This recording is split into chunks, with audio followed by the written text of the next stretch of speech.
Hey, welcome to the Runaways podcast. My name is Cody. We are back for another week of Proquest. We have technically 2 weeks left.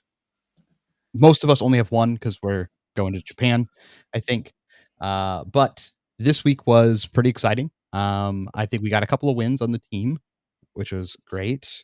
Dan and I finally met up at a Proquest, which we normally go to like all of them together. I think Mhm. this weekend, I think we're going to the same ones potentially this weekend as well.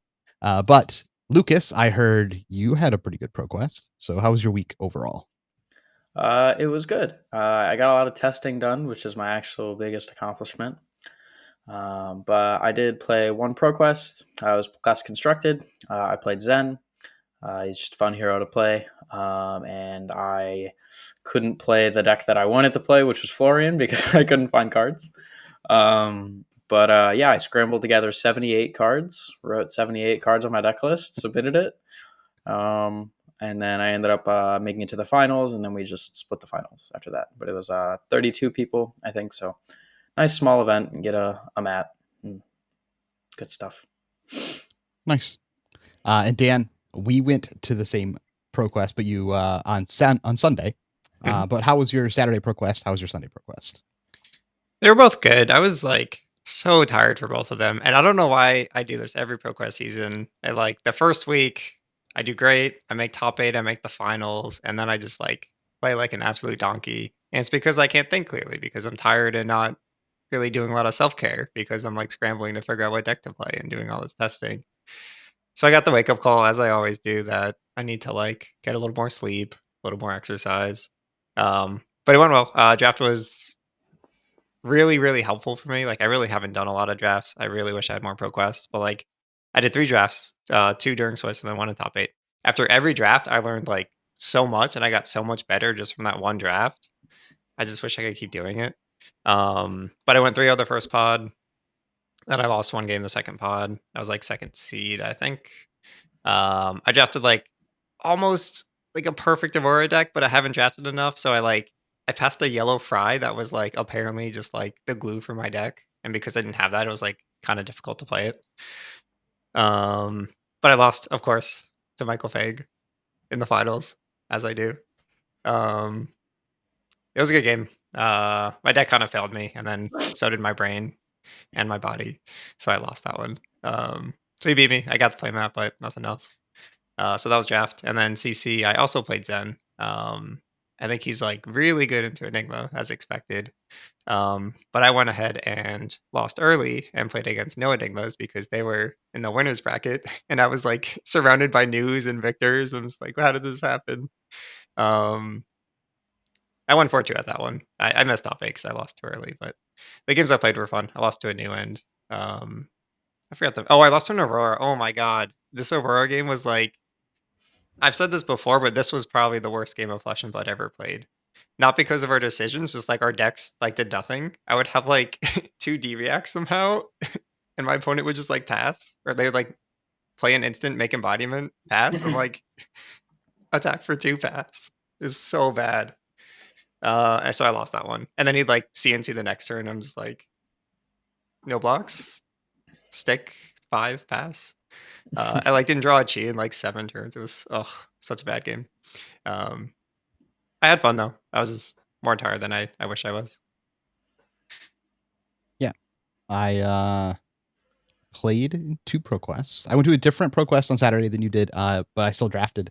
I was undefeated in the Swiss portion, and then went into the top eight.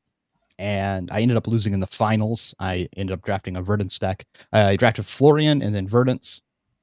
And then in the finals, I lost to an Acilio. I felt like I was supposed to win that match like 70 or 80% of the time. I just, all my decompose came in the wrong order to my healing cards. And I just had to spend all of my healing cards for healing for 2 instead of healing for 5 and 4, respectively. And he just ended up burning me out. Celio's pretty good when it goes off. I think I had most of the deck to draw them. They just my last 3 decompose cards. I had 4.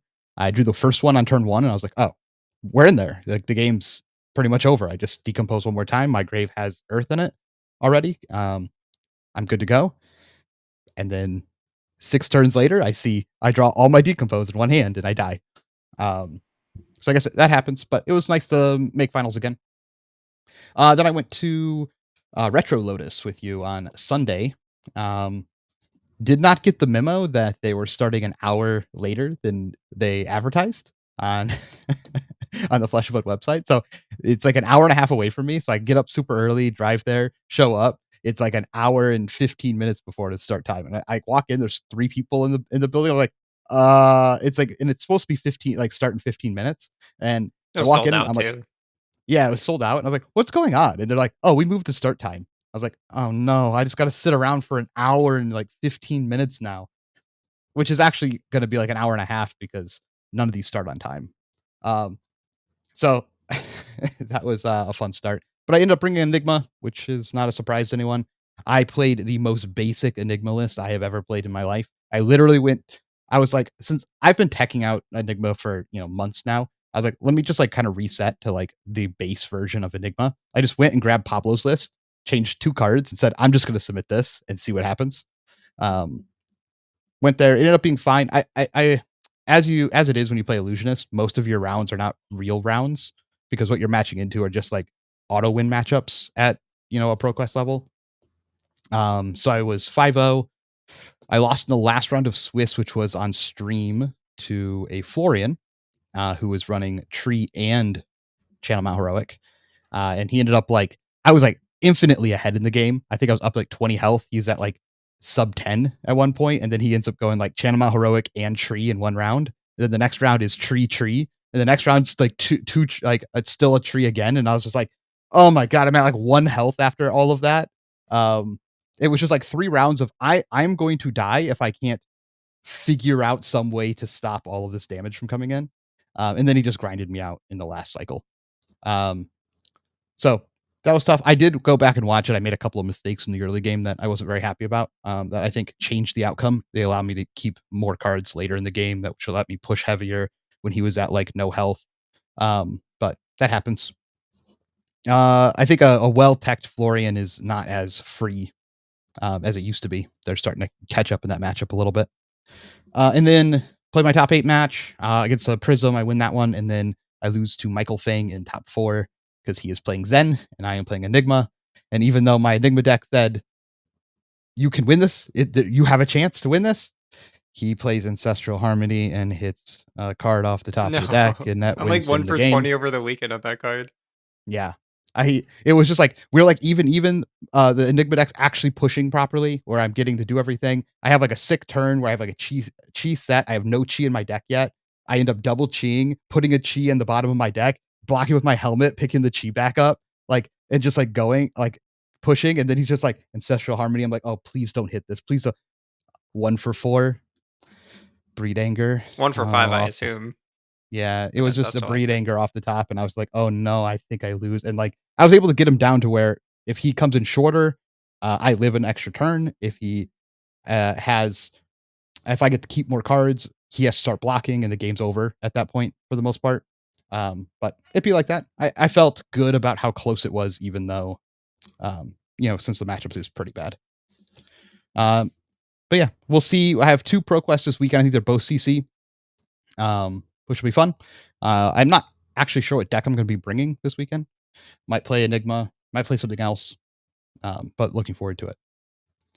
Anything else exciting happen on the weekend for you guys for ProQuest before we dig into the results? A lot happened, but for ProQuest, I was gonna say for ProQuest, no, but we That's did about get. I mean, Yeah, we did talk about Jarl, which was yeah, funny because it's in top, it's like Oh, top cut, and Jarl's like announced, and people are like, we're in like the middle of the game, like Fang and I are playing our game, and then someone comes over, we're like, let's pause this and read that about was the really new fun though. hero. I was staying with my mom, so I went back there. My brother was still there. We were both like about to head separate ways home, and we got to see the announcement together. So it was fun to like watch all the cards get bought out. Like buy this, buy this, buy this. Yeah, that's pretty good. It was a good time. Okay, we'll talk about that in a little bit. But first, we have the results from week 2. Mm. Unsurprisingly, Enigma is the number 1 winner with 23 wins, which is very similar to last week. And then Aurora is number 2, just like the week before, with 18 wins. People seem to have caught on though, and they realized Viserai was good. So Viserai is in third place now with 15 wins, which feels like where he should be. And then Florian had a big come up this week at 12 wins. Those are the top 4. Any surprises there? I think the Viserai finally showing up from last week is expected. No, nothing about this shocks me at all. Yeah, I think in the current meta pre-armory deck, this makes sense. Like, Yeah, I would at least expect. the top 3 decks, like they're very consistent in what they do, and they're very powerful. Like Yeah, I'm more not- powerful I than the mean- other decks. I mean, I would even extend it to top 4. Like, I just like, I don't know, like Enigma and the 3 Rune Blades being just the best decks. Yeah, I agreed. I just believe that. You know? What about the 4th Rune Blade? How did she do? She got some wins. Oh, I didn't know that. New ended up being 5th with 10 wins. People are still bringing the new out. Azalea with 5. Zen got 4. So pretty big drop off from the top 5 to everything below it. KO with 3. Vincent got 3 wins. There you go with the other Rune Blade. I think the big surprise on here is Acilia won 2 events. I would love to know how. I believe in Acelio.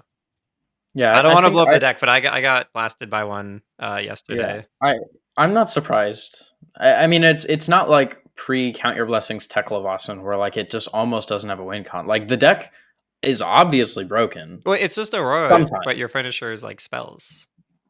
Yeah. When you well, draw it's- the right it's order, like- it's just Aurora plus yeah, your it's- Aurora, and then you it's like like- disrupt with a zap. Yeah. That's for 6. Like it's really strong.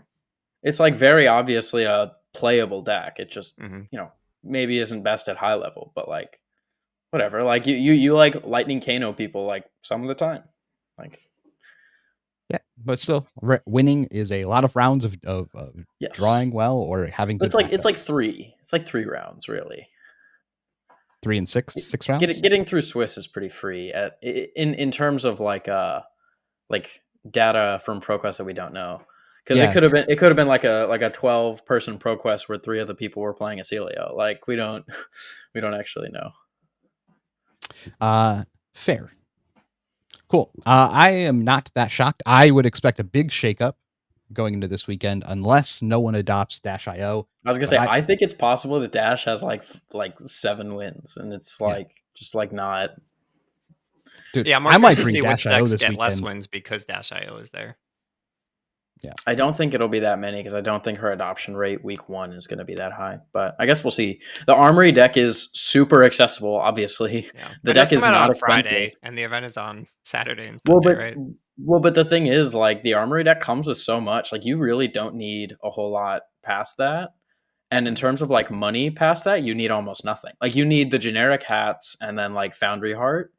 And then like some of the Met cards are a few bucks, but Some of the Met cards are really expensive. Oh, like I'm just Twin saying Drive. that you need the time Twin to get Drive. them. Twin Drive's like $80 I think right I now. think time is like not a factor. If you've like known that you're gonna play Dash for a while, Yeah. I think so. People would have like it's not that hard to just get the deck. Yeah, I am definitely tempted to bring it this weekend just to be like I'm playing it on the first weekend because anyone who has not tested against it is in for a rude awakening.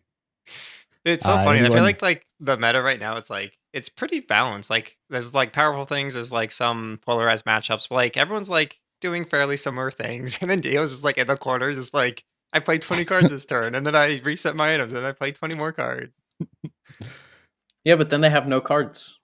Yeah, I my played, deck's I empty, by played the 40. way. I played 40 cards in this turn. I only And have then 20 they're left.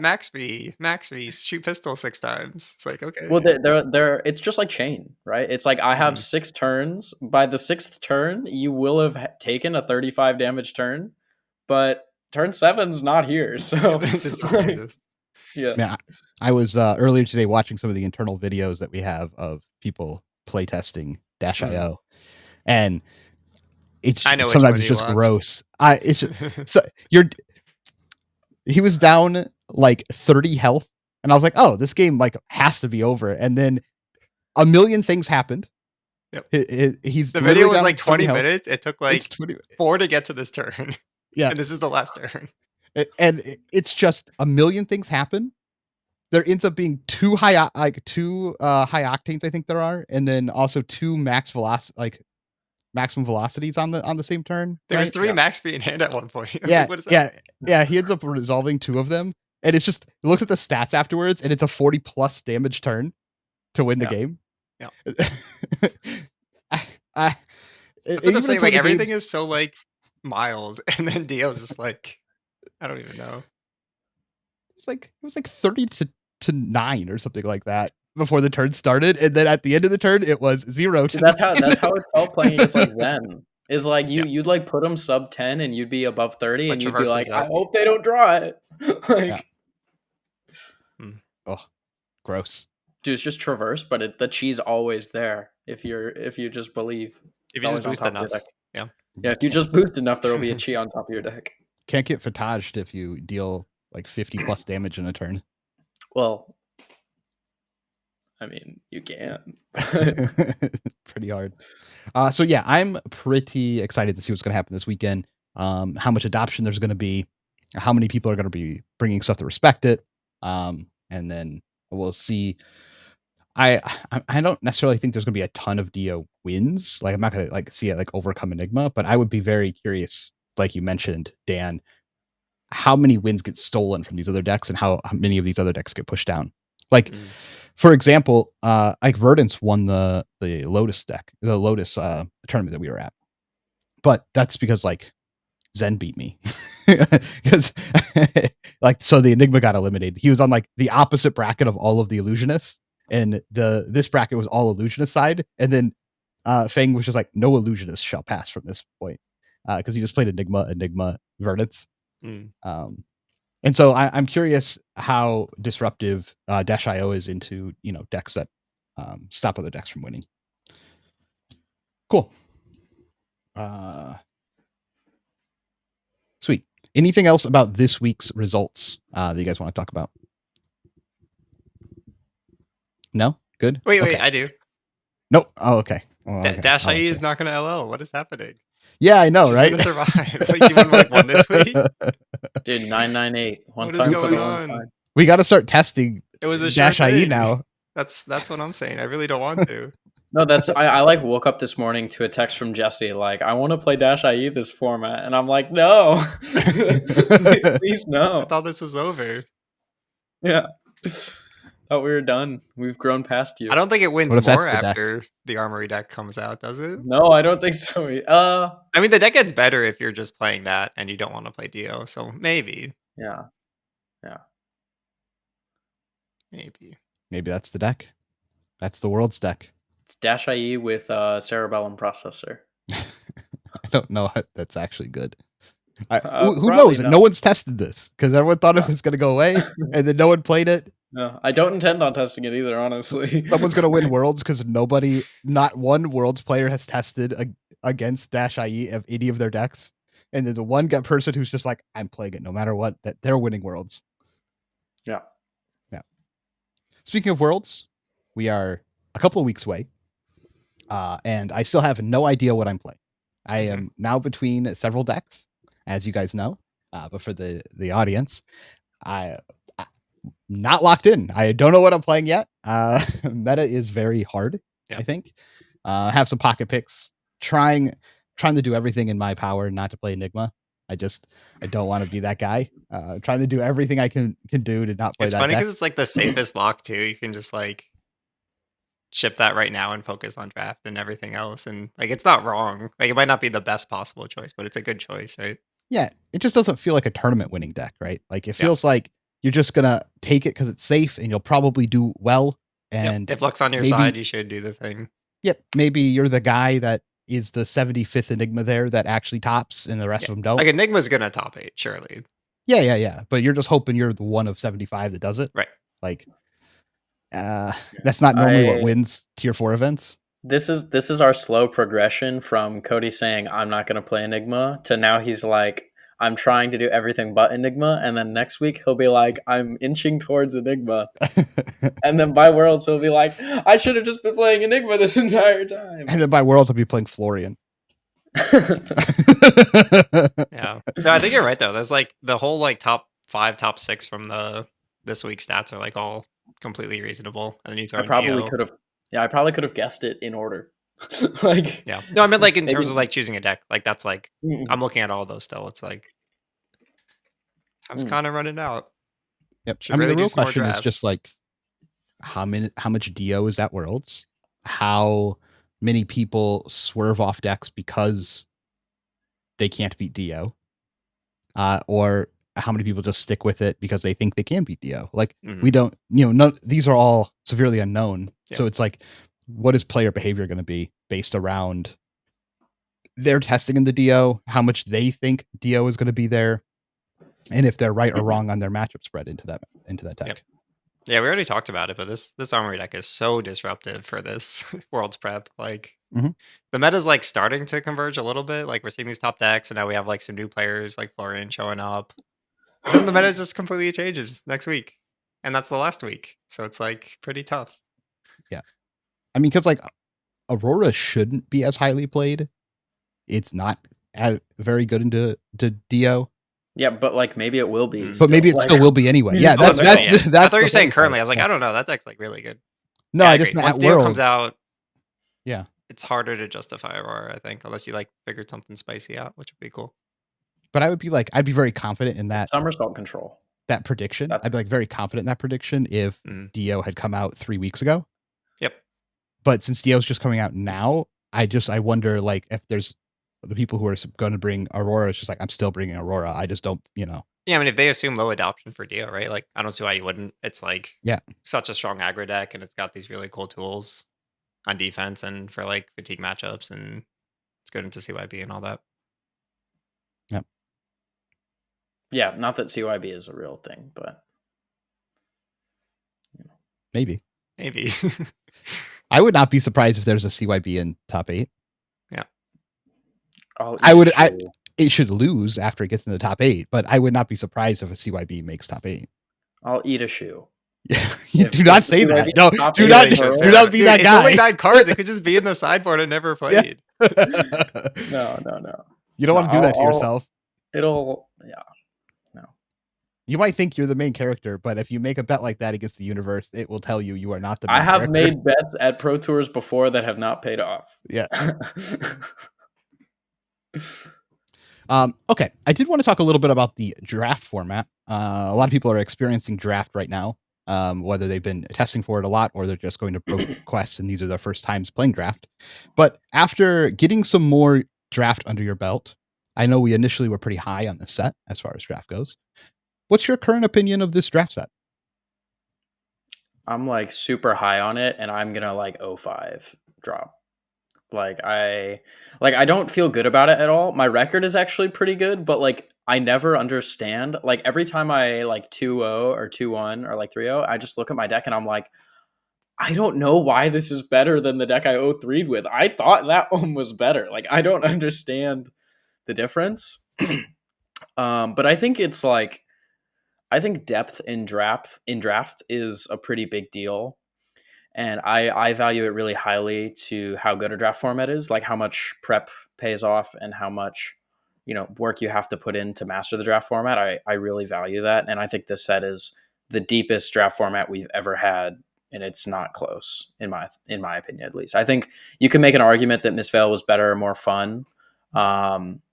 And like had other things going for it. But I think in terms of just straight depth and like knowledge gap that you can use, I think this is just like miles and miles. Like I don't think that there's anyone in the world right now who is going to have a very good handle on draft right now.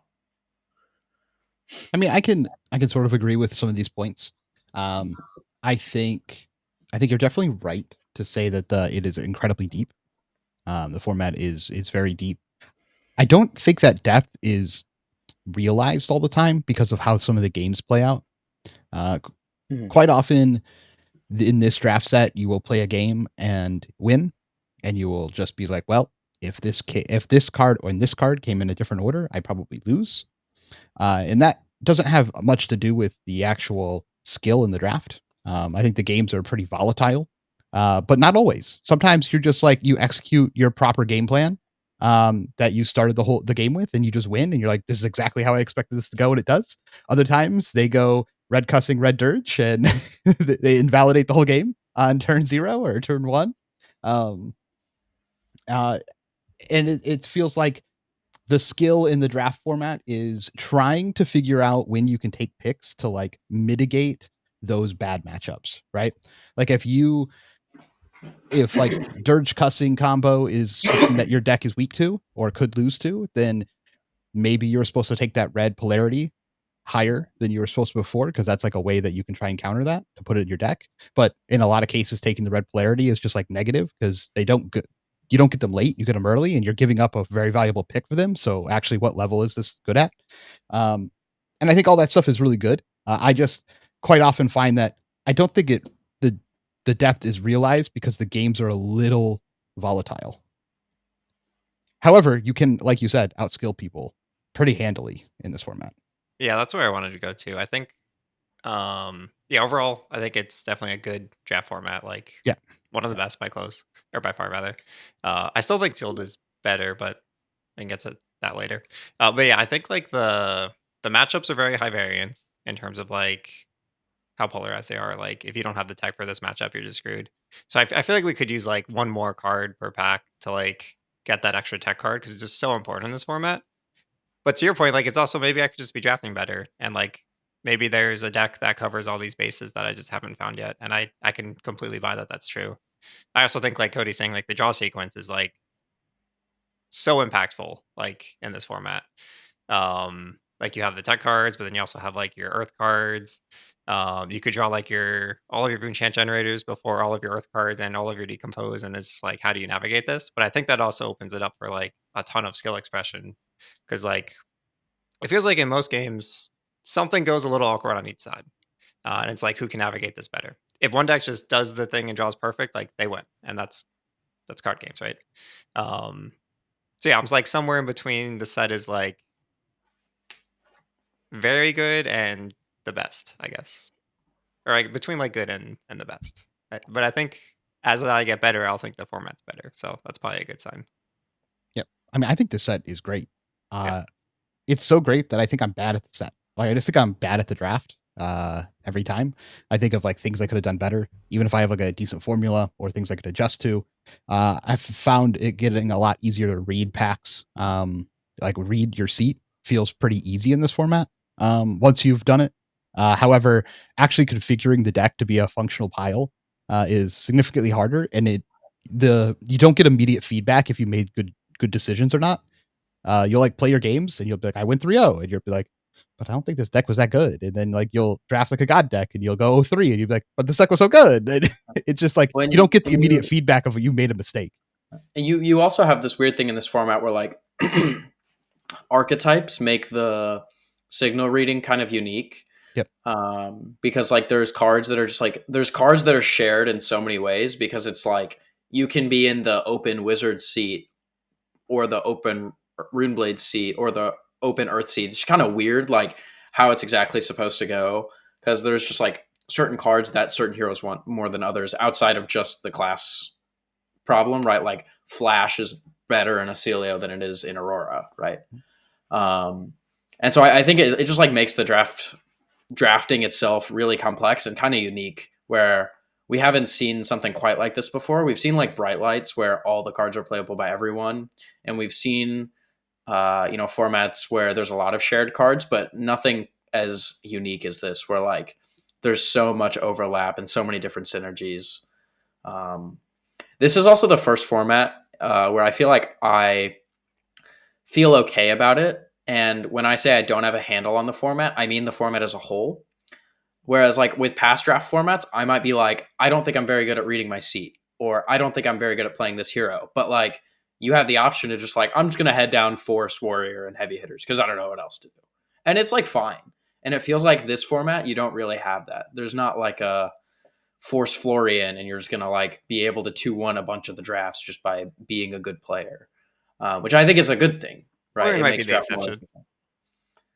No, I don't. I mean, maybe, but I've seen a lot of spots that people will try to force in this format, and it's just like No, I agree. There's way more just risk like than stacking. usual. Mhm. Yeah, but Yep. No, I agree. I think this format feels easy to find, what seat you should be in. Feels a little bit difficult on how to actually put the deck together. And then the gameplay, is really technical and like really involved most of the time. I do think this. I think the set could be dramatically improved. There's like enough variance in this set already that they should have just. There's some like cards that I think they should have removed, like tree. I don't think tree should be in this draft format. Um, it just doesn't need to be. Like you, I understand that sometimes they just want you to be able to open bombs and do the bomby thing, but like we already have that with like Dirge cussing is like already a big enough bomb to like play that. Even And just like red I, killing is a bomb. yeah, like there are enough bombs in the set already that you can get that feeling of I drafted my bomb, I played my bomb. That like cards Yeah, like tree are if just I get way felling, too high value. yeah, if I get felling at Worlds, I'm gonna be like pretty bummed. Like it's just To like be fair though, sometimes you draft felling and it's the worst card in your deck. And that's not even a joke because like you see it in first cycle too early and you're like, this card's terrible. Like I don't want to just throw 4 and do nothing. Like I don't want to be playing this game. Yeah. So that one at least has some drawback. Tree is just completely busted every time you draw it. Like you just draw it, you just Yeah, win the or game. I would also extend that to like Arc Lightning. Yeah, Like Arc Lightning is another one. there's a few other Majestics that are just like, what are what are we doing here? We already have the split like cards as like the Germinate. big power cards, and like those are good enough. Like we have enough of this variance. I think that we have the I meld think, cards. The meld cards are like perfect. yeah, for that. yeah, the split cards that they fit that role. I really would have liked if LSS had sat down and kind of moved some of these into the expansion slot just to because this set already had it. I understood why like Miragai was in the last set. I thought it was way too powerful, but like they wanted a big bomb thingy. But we have those with the split cards already. Like those are already bombs. You see one, you go, oh, I got the thing, right? Like, and you're like excited about it. They pass you an Arcane Seeds, and you're like, I'm Florian, let's go. Like we're playing the game. So I don't think we need things like tree. If I sit down at Worlds and lose to tree, I'm gonna be like so salty. I will say it's not as bad as like Tree is auto win. things in other games or in some other though. It's not like most. It's not like drafting like Winter's Whale or like Crown of Seeds. No, It's it's like not. It's gotten better, but I think we could have. I think like they're always trying to improve, and that's just like where I see this format is held back a little bit by some of the M's. Should have just been moved over, and then it's like we're great. Yeah, I think it's okay enough because they're just like naturally like variant space. Like tree is like it's not quite a build around, but like you do to maximize it. Like you do build. You have to build your deck around it a little bit with a few picks. So it's okay. It's strong, but I don't think it's a problem personally. It's not. It's nothing like Miragai in my opinion. I don't know. Tree is pretty much game. You drop tree, the game just ends. +6 arcane is just like it's very good. It's very game. good. It is just backbreaking because the first one does cost you typically only the ability to block with 1 card unless you set it right. No. But the second turn you're allowed to block with 3 cards and then kill them. Yeah. But yeah, that's my only real complaint about the set is just I think they could have tuned that. But other than that, I really love drafting the set. I'm not bored of it. I'm not sick of it. I just want to draft more of it. I'm happy to keep doing so. I mean, I've been spending this week just like, okay, I don't really know how to draft this deck, and I don't really know how to draft this deck. I'm just going to sit down, head down. I need to see how to play these decks. Tuning up for Worlds. I don't know. Overall, this is like an A+ draft set for sure. Cool. And it's, in my opinion, it's gotten better the more I've drafted it. Yeah, I agree. Which has not always been the case. Mm-hmm. And I don't really see that changing.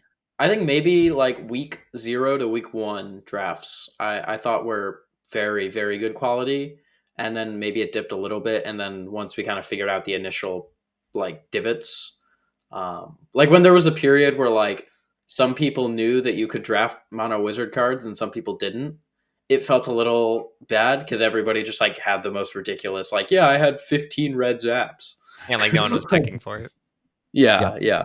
But now it feels a lot better. It feels really great.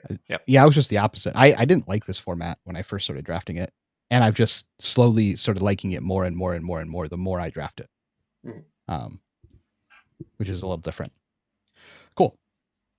Anything else about draft that we are going to be doing at Worlds? I just wish I had draft events to go to. Me too. Yeah, I would love some real practice. It feels like I don't get real practice with draft except like probably some in Japan if I can get to some. I'm going to have to try, I think. Yeah, because like I just don't like. I'm gonna have to try and get some locals together to just like do pods because like this, I don't want to go into this set with no paper reps. Ooh, no paper reps is rough. I guess I have 3 paper reps. Okay, well that's not no paper reps. I mean, it basically is. I don't know. That's It where I'm was. at It too. was. It's just Tampa. That's the only time I've actually drafted the format Oh. paper. Oh, okay. Yeah, that doesn't really count then. Yeah, it's like I have 3 reps. Yeah. Brand new to the format. In-person reps are tough. Yeah, I expect that we might have to do a get together and do some drafts. You don't really want to just go to Japan and go on vacation for a week and then just be like, show up and be like, oh, how do we draft this set again? Like, Yeah, we've just been eating and traveling for the last week before this tournament and not thinking about Flesh and Blood at all. Like, that's not. Yeah, it's just at least like so fun. Like, it doesn't feel like work when you're drafting. No, not at all. Yeah. Cool. Okay, we do have a couple of things I wanted to mention. World's format. I haven't seen anyone really talk about it that much. Just a quick note: they're 5. They did what people asked. There are more CC rounds now. Yeah, one more on day 1. The cut is the same though, right? Yes. That is, it's significantly harder to make. Oh, you still have to X2? You still have to. I didn't think about that. Oh, that's spicy. Yeah. This is what I said. I haven't seen anyone talk about this. Kong's going to be tough this year. Yeah. So you still have to X2 day 1, but you have an extra round. It's 8 rounds now. Which is weird to me because it's a bunch of people who could have cashed who are just eliminated from cashing. Yeah. Yeah, I don't love that, but I accept the terms. Also, it doesn't make a lot of. It has to be X3, right? It has to be X3 to make. I'm looking it up right now. We can keep talking, and then if Okay. I'm fairly. It has to be X3, right? Because we talked about this like a while back, and I don't think we ever found the real answer to this. Oh no, it's all players with 5 or more wins. It's X3. Okay, that makes so much more sense. It's still tough. Yep. Yes, 5 and 3 is still tricky. Oh, was it always X3? Yes. Oh yeah, it was always X3. Yeah, it was always X3, but now there's another round, so you're thinking of Collins. So everyone who's listening to this and panicked, revert back. It's the same as before. But there is still an extra round, so it is technically still harder. Yeah. Yes. You're thinking of Collins, I think. Yeah, I was thinking of Collins. But last Worlds was still X3 for day 2. This Worlds is going to be X3 for day 2, but there's an extra round. So the sentiment still stands. It is harder to make day 2. It is going to remove people who were going to cash from the pool because you can definitely cash at X4 if you were going to go in. But everyone who's in day 2 then should be live for top 8 is, I believe, what the new fix is. Isn't that right? It'll depend on how many people show up. Yeah, but it should be roughly like that. It should be everyone who goes X3 tops. That's so like, roughly. It's gonna be close because we don't know how many people are actually gonna be there. True, but with previous numbers, I believe that with fewer number of people and more rounds, it means that only more X3s should make top cut. Yeah. So I don't know how many people will be there, but I would have to imagine it's fewer than there would be at the events we've had in the past. And there are more rounds, which means that more people who are X3 fewer people who are X3 will miss is the actual way to put it. Because there will only be a few X3s in top cut. It'll go down to like probably like half the top cut will be X3 or better. But it depends on how many people. Yeah, let's put so much more focus on CC now. Yep. Where like CC was like almost a second thought in the past because like the draft rounds are just so important with where they landed. But now that like you can't lose 2 of your first 5 rounds, I don't think, and like have a good chance. You definitely can't lose 3. Now you're just like you might go X3 and miss top 8 after winning 14 rounds in a row or whatever, or like 10 in a row. Like that's so bad. Yeah, well, it's like the breakdown just changes now because if you were expecting to X1 draft, which I think is where most people who feel like they have a good shot at top 8ing would expect to go X1 at draft. That's like where I would place it for the most part. That's like 6-2 CC is where you got to be to like expect to be able to top 8. Well, it's not even good enough now, right? No, if you go X1 in draft and then 6-2 CC, you're probably fine. Oh, X1 total in draft. Okay, I understand. Yeah, I thought you were saying each yeah. draft. Agreed. And 6-2 is you have to have a good deck. That's like Yeah. you can't just coast. Where it was never like you could literally coast, but like in certain metas, it felt like if you played a deck, like at US Nationals, if you played Lexi, like in your 8 rounds of CC or your 8 rounds, you're gonna be fine. Whereas now 7-2 is what it is now. Sorry, but 7-2 is like challenge. That's hard. So if there are 500 players at Worlds, which I believe it will be less than that, Yeah, it will. then that means that everyone is that X3 is guaranteed top cut. Yeah. So- And Someone's it'll be crazy. like half that. Dude, I would not have ever recovered if I made or like finished 9th at Amsterdam after like the food poisoning and the ban at X3. Like I never would have recovered for that. Yeah, I really I'm don't glad like. they made this change. Yeah, I don't know what it is about the 3 loss number, but I hate the 3 loss and miss top cut. Yeah.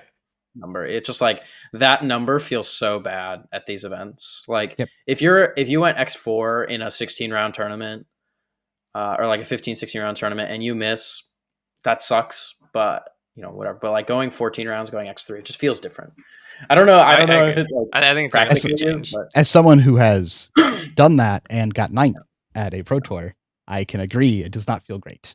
Yeah, it makes it feel like it's the like day shift between day 1 and day 2 feels like so much more magnified, because like you can just have like an okay day 1, go X2, and then you can have like a good day 2 and go X1, and just like doesn't matter. Which is just like an awful feeling, because like you start the day like I can't lose a game. Yeah, like that's so, because like after what should be a good day 1. Yeah. So with that said, this is a pretty good addition. It means everyone who makes day 2 has a can top, even if you're X3. That's really nice. It means you're not going into day 2. It's kind of so one of the things that's nice about is you never have to make the choice if you're going into day 2 to play for money, or if you're going to the calling to play to top, because the only way you can play in day 2 is if you're playing to top, right? Because that's everybody's drive for playing events ultimately is to top 8 the event and to win the event. And so like day 2 of Pro Tours, when you're 4 and 3, like if you haven't gone to these events, like it's like almost gut wrenching, because it's like the choice is you can play the calling and have the ability to top 8 something and win something, or you can make the probably higher EV play of playing a whole day of a tournament knowing you can't win. Yeah, you're just like not in imagine it the same way. Yeah, just like imagine like Mentally. you sign up for a calling and then you're like, okay, if I go undefeated today, I'm gonna get 9th. Like, oh, It's not gonna It's just- play. Why would you? yeah, like what am I doing? Even if you play and you do well, it kind of takes some of it out of it, because like you can't have that deep run. It doesn't matter if you start off. It depends on 5-0. your drive though. Like some people just want to see where they rank, right? And that's enough to drive Yeah, them. Like yeah. finishing top 16 is like incredible. Yeah, agreed. It's also Okay. like an arbitrary number, top 8. Right? Like if we cut to top 16, it would just be this is the success number now. Yeah. True.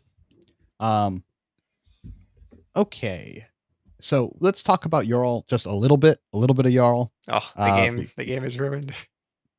The game is ruined? That's it's all quick in take. shambles. Ice is back. Ice We is did it. back. We waited a long time. All right, we've been without the I was best not talent in the waiting. game. I was just happy.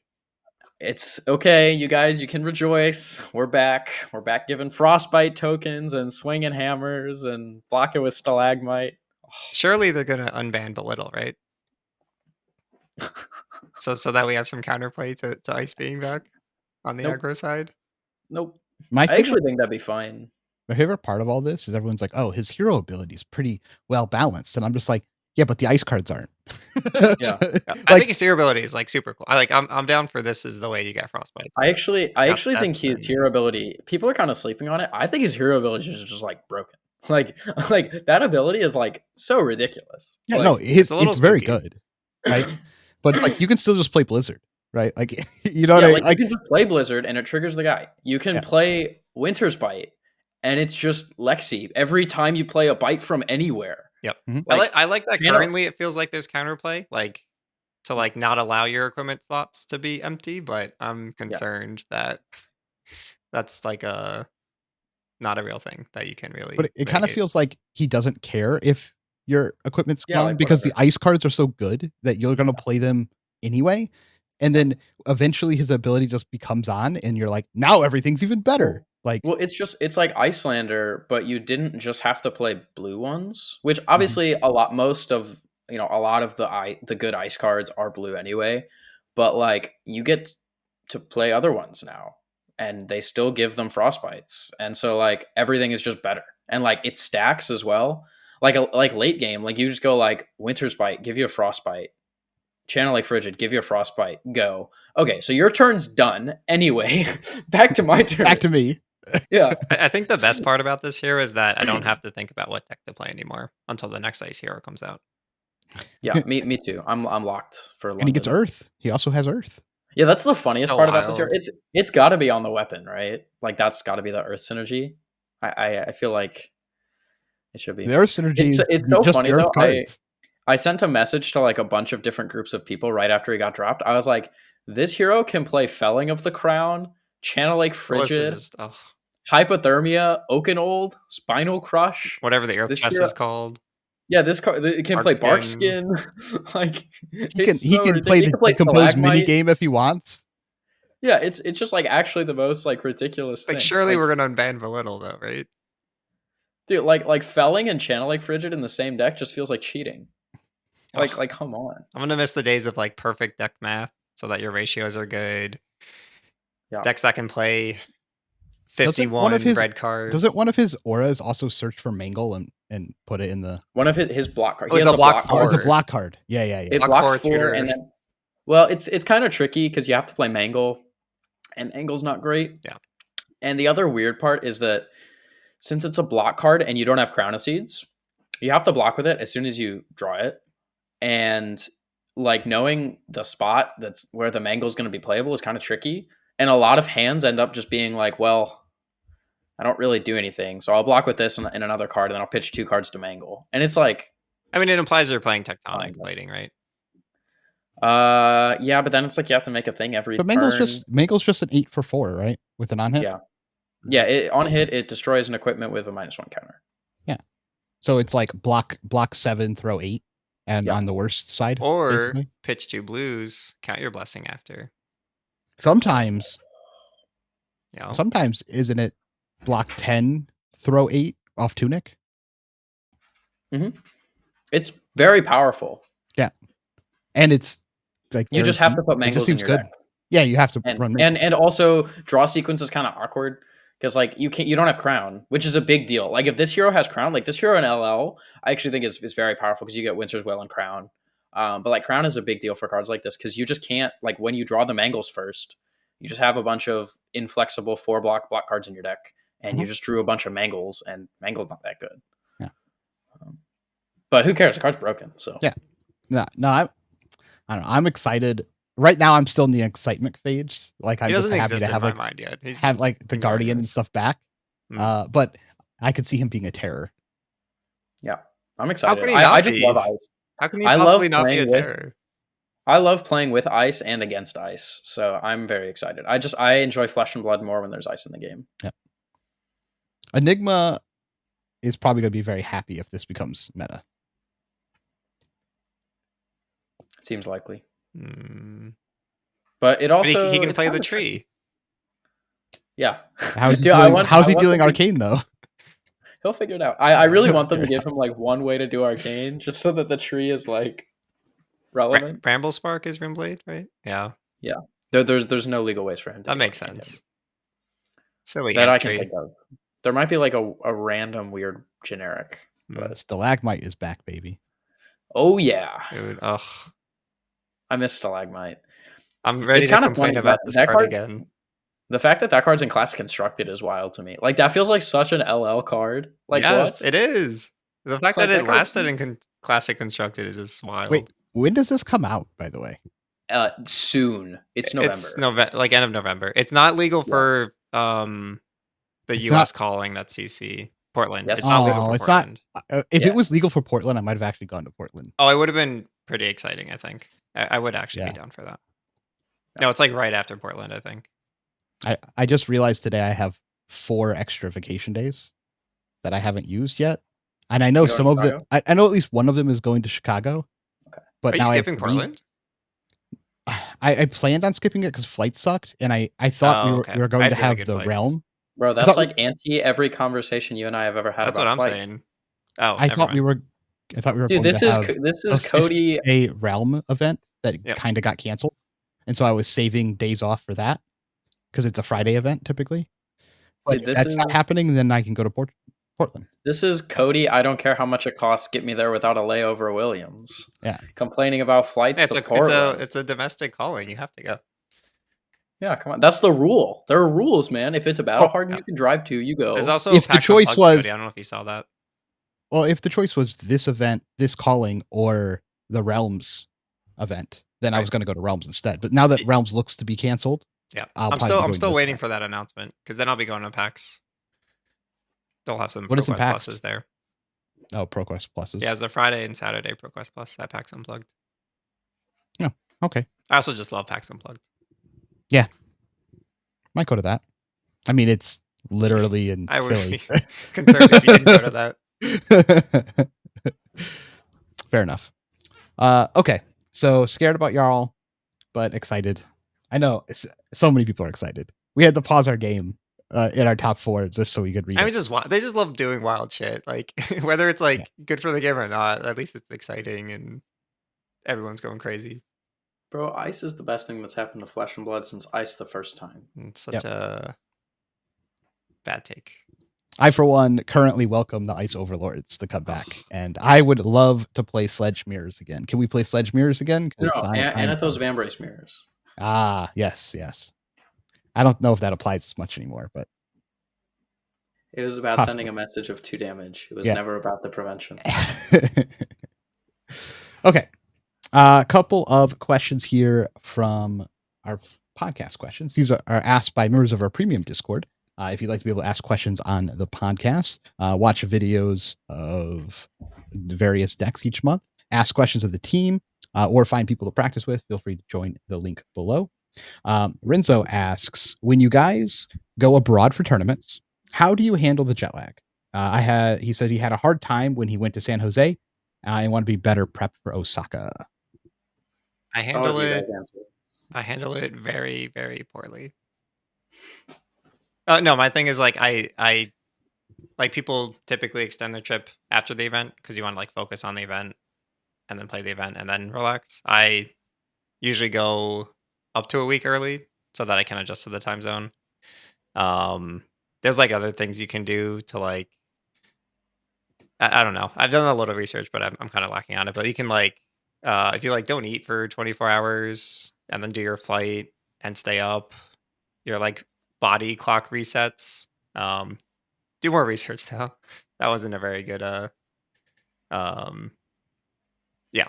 But no, I go early so I can adjust to the time zone. I think it's usually what I've seen. It's like it takes your body typically 1 day per like hour time difference to like readjust. Everyone's different, obviously, so you have to like feel out for yourself. But that's usually how it lines up for me. Like usually by day 5 or 6 on these like when we go to Western Europe, it's like a 6 hour time difference. So it's usually on like day 5 or 6. I'm like, okay, I feel good. I feel normal. So I just go early. My secret is that I'm 18 years old. True. And whatever goes in my body or happens to my body just dissipates the next day, and then it's all gone. So that's my secret. You should be like me. I don't really have a issue with jet lag. I'm typically get there like 2 days early. So it's on Friday. I'm typically there on like Tuesday or Wednesday of the week. Just most of the time when you're flying to Europe, you're taking a night flight anyway, and then you're arriving and it's going to be like afternoon or morning the next day. So I don't have an issue. I'll sleep on the plane at least some hours, then arrive. And then there's only one rule. You don't get to go to bed the day that you get there. Like you can't take a nap and you can't like go to bed early. You need to like try and stay up till like 8 p.m. So if you get there and it's like 8 a.m., then you have to be up the whole day. If you get there, it's like 12, just stay up till like 8 or 9 and then go to bed like a normal human. And that seems to just fix it for me. Yeah, no naps. That's also been my Yep. experience. Every time I've napped once I land, I just it's just mega punt. Yeah. I think you Yeah. for sure want at least one buffer day. Because Oh you're yeah, not yeah, gonna feel yeah, good the yeah. next one. Yeah, don't fly in on Thursday, Yeah. please. You don't fly in First on of all, Thursday. because Yep. if you get delayed or canceled, Yep. you might just actually miss the event. But also because in the normal world where you get in at a reasonable time, you have some amount of time. Yep. I quite often fly either I leave on Monday, get there on Tuesday, or leave on Tuesday, get there on Wednesday. And then Wednesday, you just stay up the whole time, go to bed at like 9 p.m. is usually the goal. Get the extra sleep, get up in the morning, and then it's like Thursday. You have all of Thursday to just be like a normal human, and then you play on Friday. Yeah. This trip way different because it's significantly a different trip, but also I think we'll adjust pretty regularly because like we're gonna just be doing things. Oh, I'm like dooming over the jet lag that I'm gonna suffer There- from. I just don't think so. I think we're gonna fly in. We're gonna have a pretty relaxed Sunday when we get there, and then like after that, you're just gonna be having normal days. Like you're gonna go to sleep, you're gonna get up, we're gonna go into town and Yeah, do but a we're couple like we're things. going to sleep and getting up at the complete opposite time of the day that we're used to.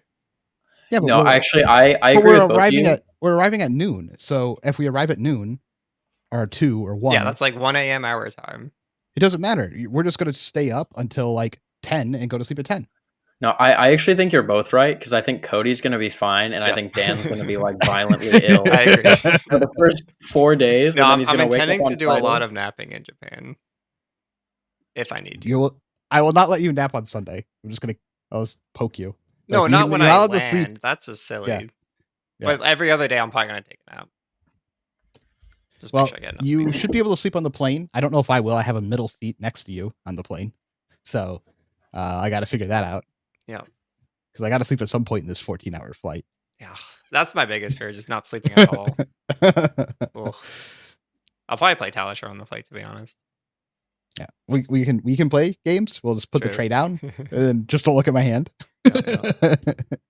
I've done that before. I did that on a train once. It was awful. I used to do that for like other tournaments when I was younger all the Yeah, time. I would do that on everywhere. domestic flights for Yu-Gi-Oh! And like I'd have people sitting next to me on those like tiny little American Airlines things, and I'd be like laying out my deck trying to like figure out ratios. Like I have like 4 like straight piles. They're not even distinct. Yeah, I guess we could actually make a game work on the little tray things. Yeah. Yu-Gi-Oh! Is don't like want to. known for just playing the game everywhere.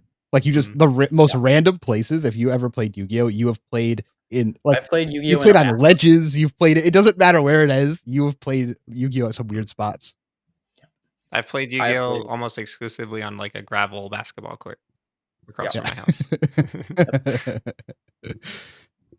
Okay. Please. Next question from Fighting Walloon says, "What are your top 3 commons for?" It looks like talent and class, and some generics. I'm going to assume this is for the current draft set. Yeah, I don't think he wants us to name 40 cards. Yeah, I don't think he's asking us to name 40 cards. So we can start with let's start with Earth. Let's just go Tilling. Red. Go down, yeah. Cadaverous Tilling is like the most obvious answer. I'm looking for cards that are like always good and like all the matchups. And Harvest Season would be one of the ones for me as well. Yeah, I think Harvest Season and Fruits. And then probably like he said commons, not rares, right? Yeah, just commons. I think it's Red Fruits. I don't think it's close. Oh, sure. I would say just all the colors of all those cards. I mean, Red Harvest Season is much better than the others, but any color of Fruits of the Forest and any color of Tilling is just like, I think super, super good. Yep. And it's good in like every version of the deck you're playing. Yeah. So that one's pretty easy. Yeah. There's only like 6 commons per class and talent, right? So we're just choosing like the top half. Yeah. Okay. Lightning. Oh, that's Trip. Fantastic. Yeah, trip the light. Fantastic. Yeah, Trip. All that's my 3. My 3 are all the colors. No, all the trips. No, can be I don't think it's that deep. For lightning, I think the next answer is whatever the red one is. Because I think that the lightning cards are like all of the reds of all of the cards are better than the other ones. Yeah, it starts. Whereas Earth, it's like I think yellow. Yeah, like I think yellow Tilling is like much better than red Blossoming Decay, but like I think that red Fry is like much better than yellow Flittering Charge. I think red Fry might just be the best lightning, just because it's always good. I don't even like red Fry though, so it's so weird. Like I want to say discharge, but I don't really want discharge in all of my Celio decks. Yeah, I think I'd put like Flittering Charge. Lightning's weird because the cards are different in the heroes and the archetypes, right? Yeah, Because if they're it's like like synergy cards. yeah, if it's like a monospell Acilio deck, then Flash is the best lightning card. But like Yeah. Surge is just always good, so I might go Lightning Surge. Flittering yeah, is I really good in Acilio as well, and I think that's slept on a little bit when I play against Flittering, you said? Acilios. Yeah. Not if your deck Yeah, is all flashes and zaps and you have no instant. Yeah, but I just don't think it should be. Sure, that's fair. I think it's like Trip the Life Fantastic, Lightning Surge, and Flittering Charge would be my answers. Yeah. Or yeah, I might go Fry. Fry's just so important. yeah, maybe. I don't know. Yeah. Runeblade? Cussing Dirge? This is a hotly debated topic, I think. Cussing Dirge Sigil. Mine's Cussing Dirge. I don't know what my Red Elf is so I actually have Red Elf like really high. It doesn't always like pan out as a very good card, but it's always like it's good everywhere. Because Walking 3 is actually like really good in the format. Yeah, I'm but also Meet and Greet. I don't know. Runeblade cards are weird because the best ones are also the worst ones. Mhm. Like a lot of the time, like Dirge and Cussing are like the worst ones by far because they block 2 and pitch red in situations where they don't do what they say they do. But I want them in both decks. We're excluding equipment, right? Yeah. Okay. Yeah. I would say like Dirge, Cussing together, and then like Oath of the Arknight and Sigil of Deadwood. But it's kind of tricky because it depends on your deck. Because like again, like obviously they're also really good. Yeah, Rune Rager Swarm, I would say also is that's probably the better hedge because I think that Rune Rager is like much better in Aurora than like Sigil of Deadwood. Like Aurora doesn't care about Sigil of Deadwood. Yeah, I wouldn't put Sigil in the top 3. Yeah, I'd say like Rune Rager Dirge Cussing is like a fine, but I think Runeblade's very deck contextual. Mm-hmm. I think Wizard's a lot easier. It's just Trailblazing, Quickening, and probably just Perennial, right? Yep. And then all the zaps are in the same. If you're Acilio, it might be nearly the same line. Yeah, if you're Acilio, it's probably Etchings. Yeah. But yeah, I mean, it's the 2 go again ones and then Perennial or Etchings, depending on what you are. And then generic commons. I don't think there are very many. I'm pretty sure there's only 3. I think it's Polarity, Fighting Spirit. Yeah. And then at common, it's just Brush off. Yeah. Is that it? I think so. That can't be true. There's no way. Feels like name another common. I don't know. Oh, isn't there like a couple sigils? Are there sigils that are common? Yeah. Oh yeah, there's Fyendal sigil. Yeah, Fyendal sigil. So not that one. Everything but that one. that can't be true. I don't believe that. I'm looking it up. I think it might be. There's a few. Yeah, I have it up right here. Oh, Hit the High Notes also might be one of the Runeblade cards that I'd consider. I don't think it's top 3. No, you're totally right. Yeah, it's Fighting Spirit, Polarity, Brush Off, and then Sigil of Fyendal. Yeah, so not Sigil of Fyendal. So I guess in order, it's probably like Polarity, Fighting Spirit, Brush Off. It's like Polarity like way up here at red, and then like the Fighting Spirits are all pretty reasonable, and then Brush Off is like. I have the top 3 kind of mixed up. I don't know where I went on them yet. Yeah. Brush Off is either the best card or the worst card. Yeah, red Brush Off I would say is higher than a lot of the other colors of the other cards. Oh. I will tell you this: yellow and blue Brush Off are lower than that sigil for me. Yeah, I agree with that. Dude, that sigil. Hey, that sigil is good. Very intense. Yeah. Sigil of Fyendal actually sparked a very intense debate that ended up being very heated yesterday in the Runaways Discord. No, I missed it. The sigil is sneaky because it's actually significantly like really good against the arcane decks. Yeah, it's really good against them, especially as do and heal. Mm-hmm. Yeah. When you can pop it with like Dirges and Deadwoods, Splintering Deadwood, it's like pretty gas. Yep. And it's blue. It's worth 3. Okay. Well, I think that is all for right now. We got a lot of practice to do because we don't even know what deck we're playing at Worlds. So speak for yourselves. You are probably going to change your deck or not. Yeah, I'll don't know yet. I don't think you're locked in. I don't believe you. Oh wait, aren't you off this week? Where have you been the last couple of days? Hold on, stop waving your hand. I tried to leave here, but then I just realized that you told me last week that you're off this week, so I can put I you No, to can, work I now. can vouch. I- He put in like a day or two where he gave me good notes and a deck. I have actually I've been testing a lot. I have tomorrow. I have some assignments due, and then after that, for the next little bit, I will be just testing. But I've also been testing a lot. I've put like 3 or 4 hours in for the last 3 or 4 days. Yeah, must be good. I just need you in the Discord during the day because I need games. Yeah, I know. Okay. Now goodbye. Now that Bye. now that we got that out of the way, goodbye everybody. Yeah, we're getting rid of the envelope here, 7 but envelope What we could do in here is go ahead darkness. and play the envelope. All 3 pitches of envelope and darkness.